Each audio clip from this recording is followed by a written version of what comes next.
Oke, perkenalkan nama saya Sanli Paulus Syahid dengan NIM 5213122012. Di sini saya akan melanjutkan presentasi saya yang sebelumnya, yaitu melakukan diagnosis pertama dan kemudian dilanjutkan dengan diagnosis kendaraan yang kedua, yang dimana ISC tidak berfungsi akan bisa langsung disadari ketika mesin mobil sering mati di posisi idle atau kecepatan rendah, dan akan berdampak langsung pada kinerja mesin.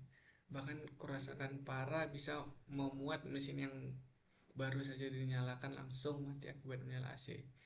Nah, pada kendaraan yang ISC-nya rusak, mesin sulit untuk dikontrol dan kerjanya tidak sempurna.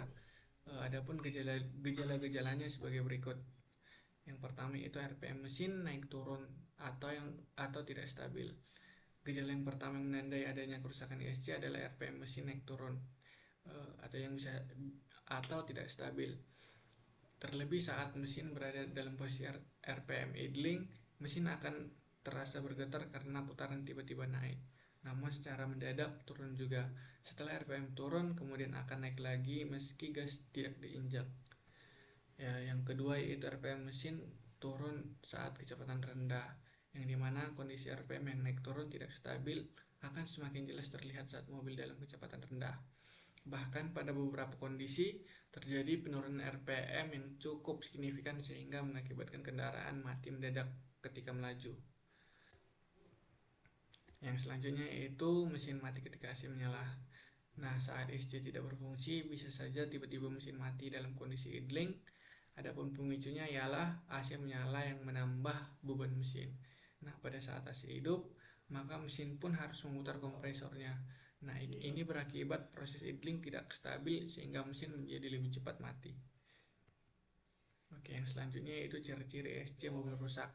Selain bisa dilihat dari performa kendaraan, kerusakan ESC pun bisa dilihat dari beberapa komponen di dalam mesin. Yang pertama yaitu motor ESC short membesar.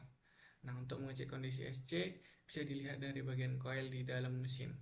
Lihatlah beberapa nilai tahanan atau resistansinya. Kalau berubah lebih besar daripada nilai yang sudah distandarkan oleh pabrik, maka bisa dipastikan kalau komponen tersebut bermasalah.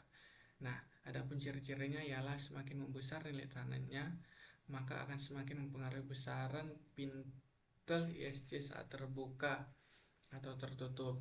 Yang kedua, permukaan pintel aus. Nah, di sini kita melakukan cek bagian permukaan pintel dan lubang idle port juga. Ciri-ciri ISC rusak adalah dua bagian ini mulai terkikis dan haus. Kalau sudah terkikis, maka akan membuat posisi menutup lubang jadi tidak rapat. Nah, ini berakibat bisa terjadinya kebocoran udara di lokasi tersebut. Dan sedangkan bocornya udara akan mempengaruhi kondisi RPM idle secara keseluruhan. Pintel tidak bisa bergerak. Ciri-ciri terakhir ialah pintel tidak bisa bergerak maju dan mundur, alias macet. Kalau sudah begini, maka sudah pasti ISC mobil rusak, dan pintel yang stuck juga seringnya terjadi karena terpapar kotoran yang menempel dan lengket di seluruh bagian badannya. Sampai di sini mungkin ini saja yang dapat saya sampaikan dalam melakukan diagnosis yang kedua. Sekian dan terima kasih. Saya izin pamit.